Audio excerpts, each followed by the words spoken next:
आखिर भगवान जगन्नाथ एक गरीब के घर मजदूर बन के क्यों आए थे? आइए जानते हैं इनकी दिल छू लेने वाली कहानी। पुरी धाम के पास एक छोटा सा गांव था। वो गांव बहुत साधारण था, लेकिन उस गांव में रहने वाला एक व्यक्ति असाधारण था। उसका नाम था माधव। माधव बहुत गरीब था। उसके पास न जमीन थी, न धन, न परिवार।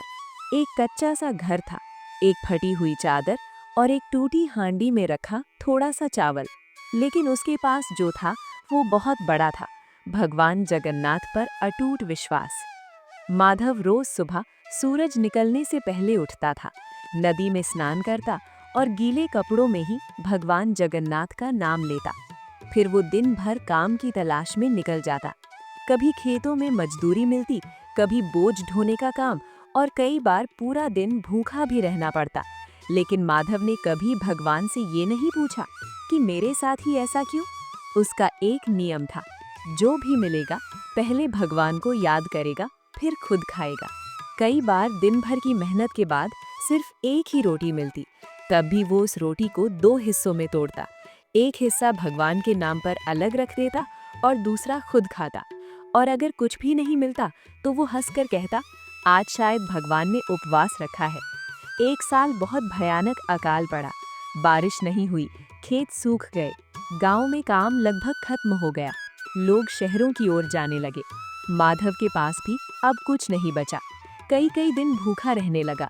शरीर कमजोर हो गया, लेकिन उसकी आस्था कमजोर नहीं हुई। रोज वो पुरी के जगन्नाथ मंदिर के बाहर जाता, दूर से शिखर को देखता, हाथ जोड़ता और मन ही मन कहता, हे जगन्नाथ, मुझे पता है मेरी परीक्षा चल रही है, बस मेरा विश्वास मत तोड़ना।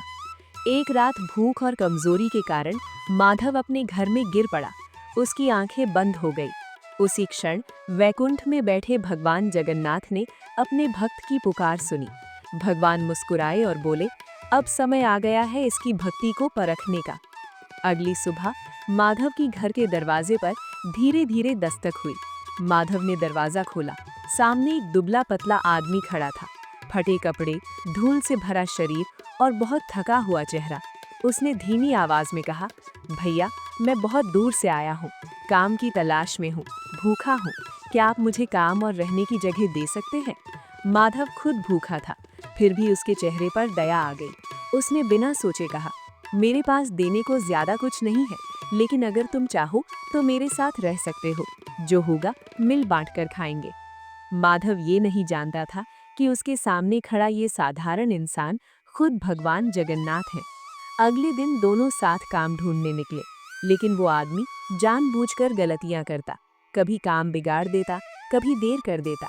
मालिक नाराज होता, गालियां देता और मजदूरी काट लेता। माधव चुपचाप सब सहता रहा। शाम को वो आदमी बोला, मेरे कारण तुम्हारी कमाई कम हो रही है। माधव मुस्कुराया और बोला, कमाई भगवान देते हैं, आदमी नहीं। दिन बीतते गए। वो आदमी कभी बीमार पड़ जाता, कभी ज्यादा खाना मांग लेता, कभी आलस करता। कई बार माधव के पास सिर्फ एक ही रोटी होती, वो पहले उसे देता और खुद पानी पीकर सो जाता। गांव वाले ताने मारते, इतना गरीब होकर भी नौकर पाल रहा है, लेकिन माधव चुप रहता। एक दिन वो आदमी गलती से माधव की भगवान जगन्नाथ की छोटी सी लकड़ी की मूर्ति गिरा देता है। मूर्ति टूट जाती है। माधव की आंखों में आंसू आ जाते हैं, लेकिन वो गुस्सा नहीं करता। वो टूटी मूर्ति को उठाकर सीने से लगाता है और कहता है, भगवान मूर्ति में नहीं रहते, वो विश्वास में रहते हैं। ये सुनकर उस आदमी का दिल कांप जाता है। उस रात वो आदमी पूछता है, तुम इतने दुख में हो, फिर भी भगवान से नाराज क्यों नहीं होते? माधव शांति से कहता है, भगवान मेरे मालिक नहीं है, वो मेरे अपने हैं और अपनों से शिकायत नहीं की जाती। इतना सुनते ही अचानक पूरा घर तेज रोशनी से भर जाता है। वो आदमी दिव्य रूप में बदलने लगता है। माधव घबरा जाता है और तभी उसके सामने साक्षात भगवान जगन्नाथ खड़े होते हैं। माधव रोते हुए उनके चरणों में गिर पड़ता है। भगवान कहते हैं, वत्स, मैं तुम्हारी परीक्षा लेने आया था। भूख दी, कष्ट दिया, अपमान सहने दिया, लेकिन तुम हर हाल में इंसान बने रहे, इसलिए आज तुम मुझे सबसे प्रिय हो। भगवान ने माधव को आशीर्वाद दिया। उसकी गरीबी दूर हो गई, लेकिन माधव ने वही सादा जीवन चुना, क्योंकि उसने जान लिया था सच्चा धन भगवान की कृपा है। कहा जाता है, आज भी भगवान जगन्नाथ कभी नौकर बनकर, कभी अतिथि बनकर, तो कभी भूखे इंसान बनकर आते हैं। सवाल सिर्फ इतना है, क्या हम उन्हें पहचान पाएंगे?